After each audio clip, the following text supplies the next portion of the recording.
Is Josh Rosen an underrated quarterback in the NFL? That's what we're going to be talking about in today's video.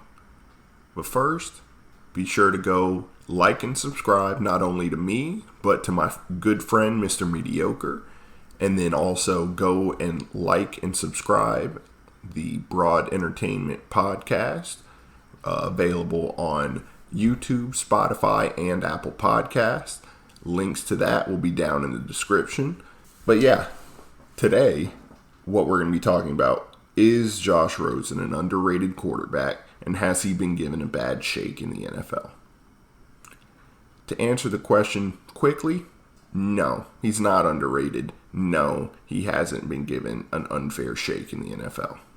The only reason people are saying that is because those are people who like Josh Rosen and think he's a good guy and deserves to get a shot on a great team to prove that he's great. But he's not. I mean, if we look at his career so far, he's played 2 seasons. The first season was with the Arizona Cardinals, team that drafted him. Traded up to get him, actually. He had a 3-10 record, a 55% completion percentage, 11 touchdowns, 3 interceptions. It's really bad. And I'll go ahead and give you his yards too, so there's no misconception with that. He had 2,278 yards in 13 games, which is really bad as well. What makes it blatant that it's so atrociously bad is the fact that Kyler Murray had most of the same weapons on that team and looked a hell of a lot better. I think he had like 20 touchdowns to 12 picks, which is a lot more reasonable for a first-round rookie quarterback. But Josh Rosen didn't do anything with those guys. All Rosen did was turn the ball over, couldn't consistently lead the offense. He'll have flashes here and there, but flashes aren't important. You know who else has flashes of greatness? Ryan Fitzpatrick. Is he going to be your franchise quarterback? You know who else does? Brock Osweiler had flashes of greatness with the Houston Texans. They traded him and had to give up a second-round pick for somebody to take him.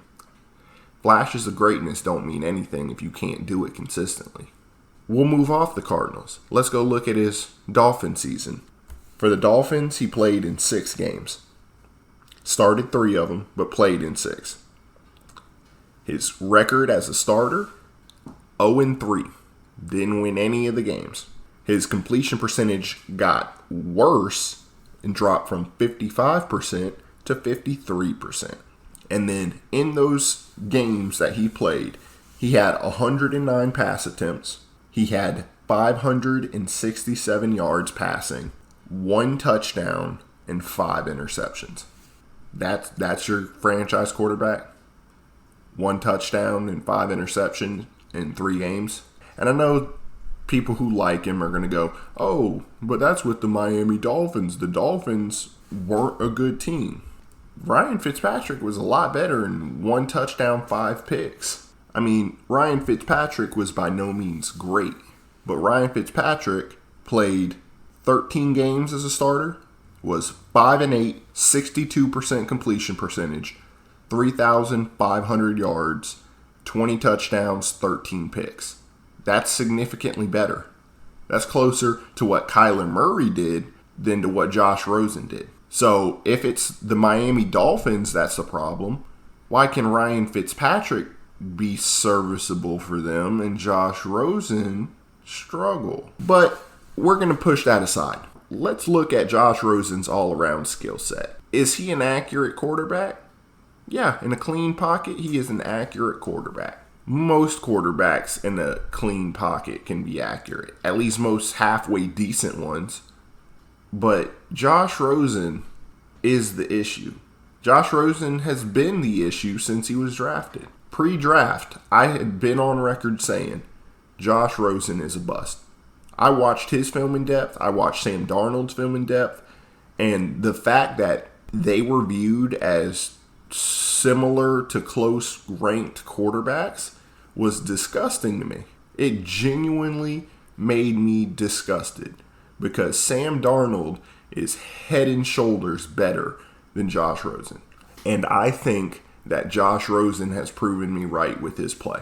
Sam Darnold hasn't been a world beater, but Sam Darnold is younger and is still playing better. And you can argue the Jets are a worse team than the Cardinals were. I won't say the Jets are worse than the Dolphins were last year, but the Jets aren't good.